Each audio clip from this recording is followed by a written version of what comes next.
Hello everyone, আজ 16th মে। আজ দেখে নেব in contact not in contact তোমাদের মনে মানুষের অনুভূতি তোমাদের প্রতি কীরকম থাকছে আগামী 24 ঘন্টায়।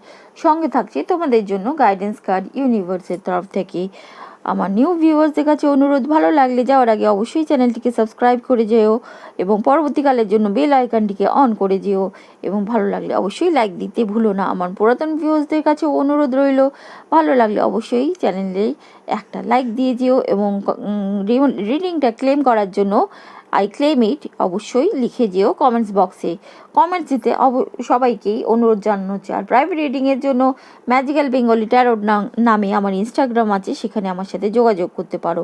প্রাইভেট রিডিং পেড রিডিং হয়। First card ace of swords, lack of ideas. তাদের মধ্যে একটা ল্যাকিং দেখা যাচ্ছে। কিভাবে তোমাদের এই সম্পর্কের একটা ক্লিয়ারিটি দেবে, মানে বোঝাবে যে কেন তারা সম্পর্কটাকে খারাপ করছে, কেন তোমাদের মধ্যে একটা তর্ক বিতর্ক চলছে বা একটা স্থিরতা স্মুথনেস নেই, সেইটার একটা অভাব দেখা যাচ্ছে আজকের দিনে তোমাদের মনের মানুষটির মনে। নেক্সট কার্ড হাই প্রিস্টেস, কিন্তু রিভার্সে পেয়েছি।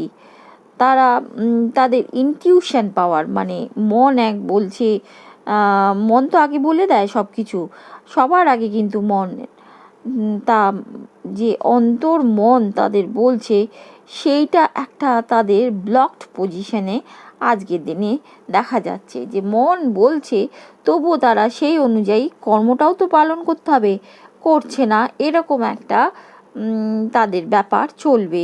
যদিও হুইল অফ ফরচুন পেয়েছি, কিন্তু এটা রিভার্সে পেয়েছি। এই যে তোমাদের কার্মিক সাইকেলটা যেন চেঞ্জ হতে হতেও আবার ব্যাক গিয়ারে চলছে, এরকম মনে হতে পারে। বা তোমাদের এরকম রিলেশনশিপে একটা দিক আজকের দিনে দেখতে পারো, যেন মনে হচ্ছে থেমে গিয়ে শেষ হয়ে গিয়েও যেন আবার পুনরায় একই জিনিসের পুনরাবৃত্তি ঘটছে, এরকম একটা ব্যাপার দেখতে পেতে পারো তোমাদের এই রিলেশনশিপে। In contact not in contact both.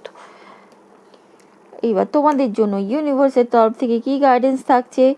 First card abundance, তোমরা একদম চিন্তা করো না, অ্যাবান্ডেন্স প্রাচুর্য তোমাদের জন্য অপেক্ষা করছে ইউনিভার্সের তরফ থেকে। সে তোমাদের ফাইন্যান্সিয়াল দিক থেকে হোক বা যা তোমরা চাইছো সেই সব বিষয়গুলো প্রাচুর্য ইউনিভার্স শীঘ্রই ভরিয়ে দেবে। The absolute